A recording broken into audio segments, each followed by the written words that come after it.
पढ्न त म त लिएर होमवर्क लेखिदिन्थेँ म मेरो आडामा बस्नेलाई होइन 2 रुपियाँ 5 रुपियाँ दिएर होमवर्क ल्याउने के प्रत्येक के अरे त्यो सब्जेक्टमा फरक फरक राइटिङ हुन्थ्यो मेरो फरक फरक हुन्थ्यो नि त मैले 30मा 32 पूर्णाङ्क ल्याइदिएको छु इक्जाममा 30मा 32 ल्याइदिएको कि कसरी त्यस्तो चाहिँ अब म चाहिँ फेरि खतरा हो क्या फेरि यहाँ हेरेँ लेखेँ भने होइन त्यहाँ हेरेर पुग्थ्यो क्या मलाई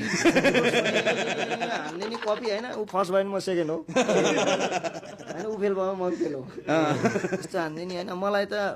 10 बजी त थाहा हुन्थ्यो भोलि के सब्जेक्ट हो भने बिहान क्या अब 10 बजी त थाहा हुन्थ्यो कि आज इक्जाम के हो भन्ने कुरो अनि गयो सरले गरेर पढाइ त्यस्तै थियो होइन खासै पढेन भनौँ न अहिले फेल भइस भन्दाखेरि साथीले पढेन अनि नागरिक नैतिक भन्ने थियो त्यतिखेर त्यो खारेज पनि गर्यो त्यो काम नैतिक शिक्षा 30 पूर्णाङ्कको थियो 35 आएछ कि कसरी आएछ भन्दाखेरि मैले पहिला जानेको गरेँ त्यसपछि भाद्राङ बुतुङ अरू नजानेको गरेँ होइन फेरि त्यही जानेको रिपिट गरिदिएँ फेरि जानु नजाने त्यहाँ अब त्यहाँ त मार्क्स त दिँदै जानु भयो सर नै कन्फ्युज के 35 कति रह्यो होइन अब फलाना क्वेसनको एन्सर यतिमा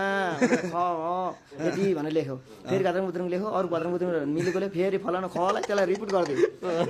35 पुग्यो अनि मैले यस्तो धोबी खाएपछि